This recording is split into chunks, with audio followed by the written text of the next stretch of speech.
Alors dans cet exercice, nous allons étudier une expérience aléatoire qui consiste à faire tourner une roue équilibrée, partagée en 4 secteurs de taille différente. D'accord? Donc la roue est là, mais pour l'instant on ne connaît pas la taille des secteurs. Mais on simule cette expérience à l'aide de la fonction ci-dessous, c'est une fonction Python, qui renvoie le numéro du secteur obtenu. Alors on va analyser cette fonction. Donc déjà, from random import randint, vous savez que Python est un langage modulaire, c'est-à-dire qu'on va rajouter des bibliothèques de fonctions selon nos besoins. Là, en l'occurrence, on va importer la fonction randint de la bibliothèque random. Random, ça veut dire hasard en anglais. Donc, quelle est cette fonction randint? Eh bien, on la voit tout de suite ici. Alors, def, c'est pour ouvrir la définition de la fonction. Roue, c'est le nom de la fonction. Entre parenthèses, les paramètres de la fonction. Ici, il n'y en a pas. Hein, on n'a pas besoin de variables ou de paramètres dans nos fonctions. Et toujours les deux points qui vont ouvrir le bloc indenté d'instructions qui seront effectuées à chaque appel de la fonction roue. Hein, voilà. Donc, première chose, ici, randint, c'est bien, va tirer un nombre entier au hasard entre 1 et 8, d'accord? Et cette valeur va être placée dans la variable n. Donc on va décrire le fonctionnement de cet algorithme au fur et à mesure. Donc ici on a, eh bien, n est un nombre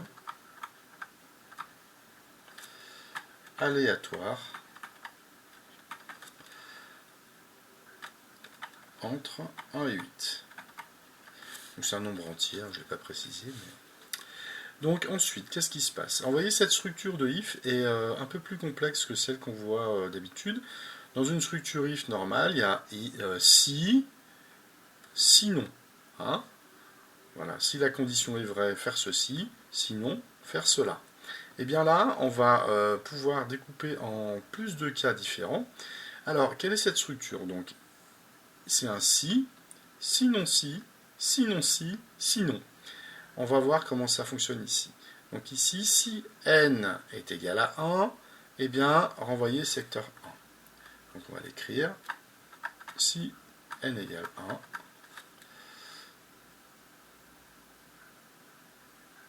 on tombe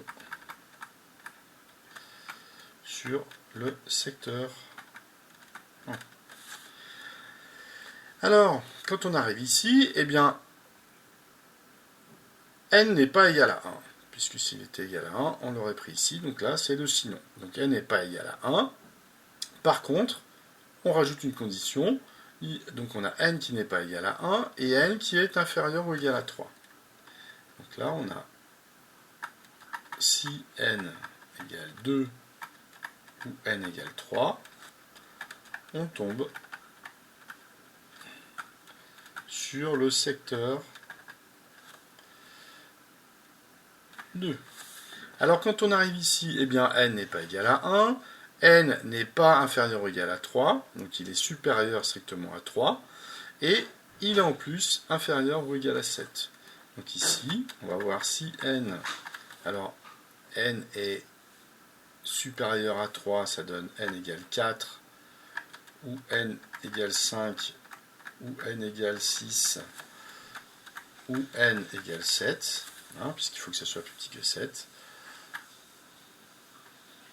Alors, on tombe sur le secteur 3.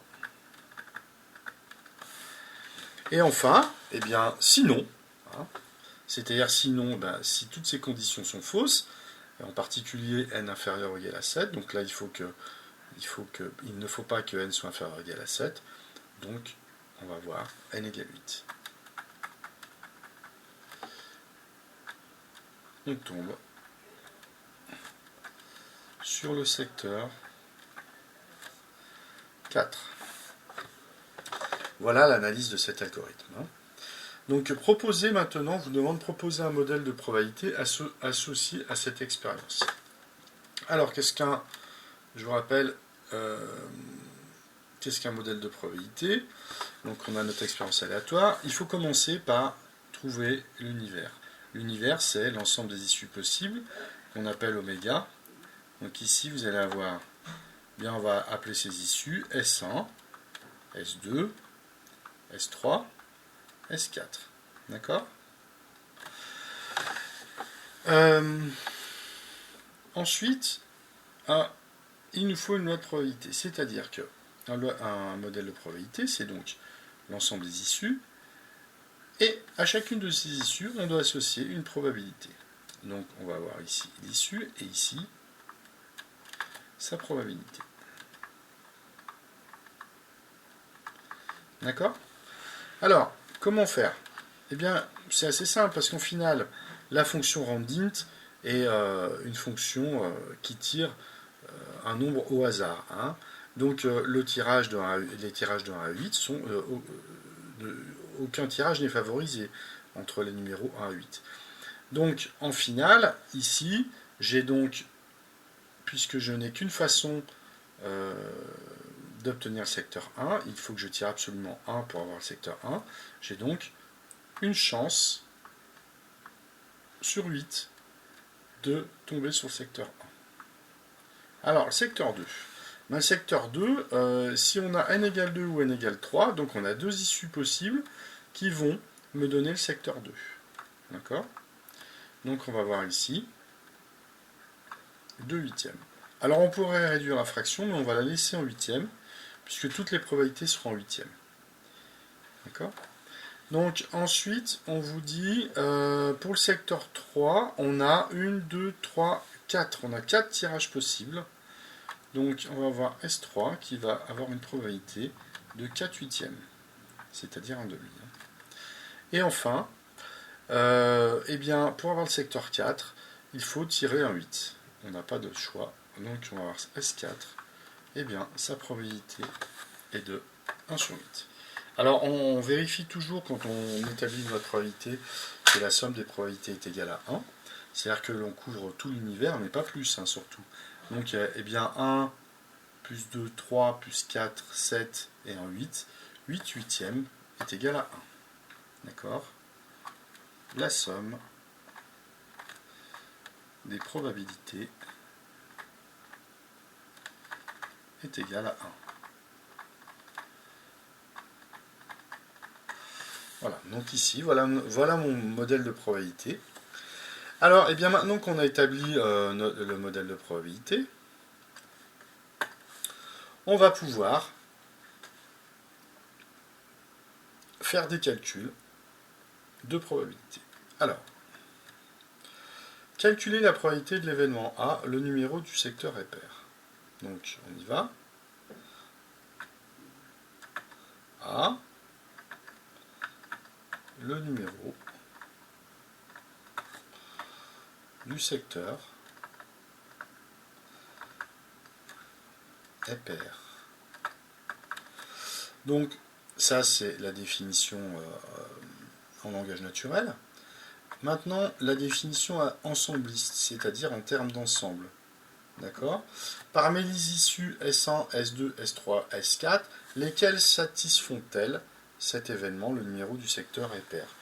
Eh bien, évidemment, secteur 2 et secteur 4. Voici l'ensemble qui constitue l'événement A. D'accord? Et donc maintenant, eh bien, si je veux calculer la probabilité de A, je vous rappelle que c'est la somme des probabilités de l'ensemble des issues qui composent l'événement A. Hein, c'est ce qu'on a vu en cours. Voilà, vous avez ici P de A va être égal à donc, 2 huitièmes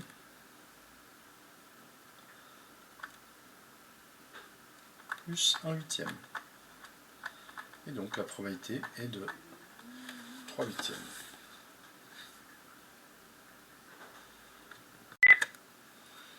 Ce qui nous donne la probabilité de l'événement A, c'est-à-dire la probabilité que le numéro du secteur soit pair, est égal à 0,375. Alors ensuite, l'événement B, eh bien l'événement B est défini par, tout simplement, le numéro du secteur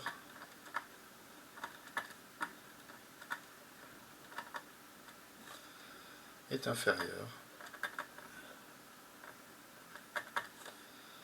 ou égal à 3. D'accord? Alors en termes d'ensemble, eh bien B,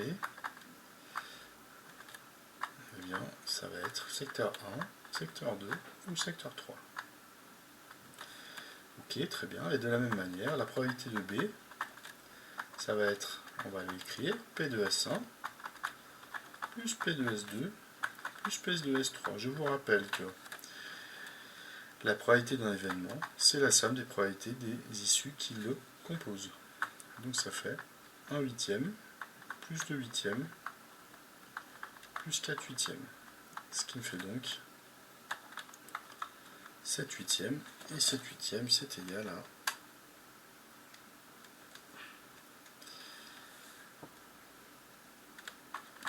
ça me donne P de B égale 0,875. Très bien.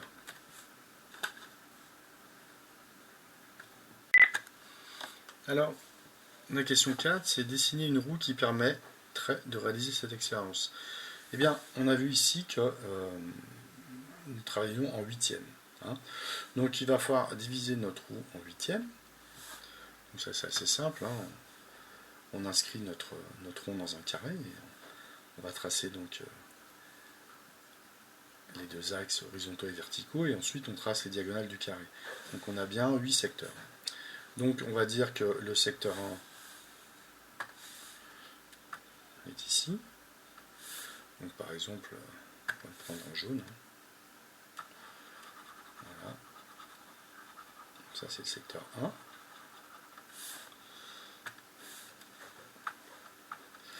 Ensuite, le secteur 2. Alors, le secteur 2, eh bien, j'ai 2 issues sur 8. Donc, c'est un quart de cercle. Voilà, par exemple. On va le mettre en rouge.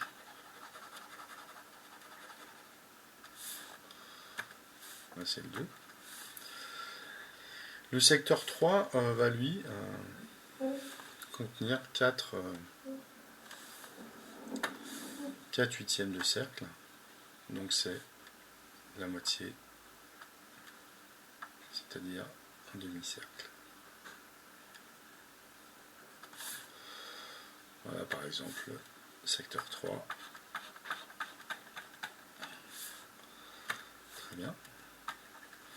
Et bien, le secteur 4, c'est un huitième restant. Donc voilà, une roue qui va modéliser cette expérience simulée par cet algorithme. D'accord, donc qu'est-ce qu'on a vu ici? Déjà, cette structure en si, sinon, sinon, sinon, si, hein, qui est importante, c'est-à-dire qu'à chaque fois, eh bien, toutes les conditions précédentes sont fausses et on rajoute une condition. Et on finit par un else, c'est toutes les possibilités qui restent. On a vu ensuite qu'on avait défini donc, une loi de probabilité qui, à chaque issue, associe une probabilité, la somme de toutes les probabilités faisant 1.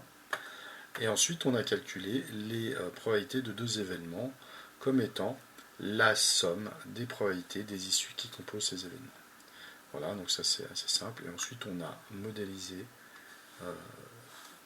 par une roue en découpant cette roue en secteurs qui correspondent à notre expérience aléatoire.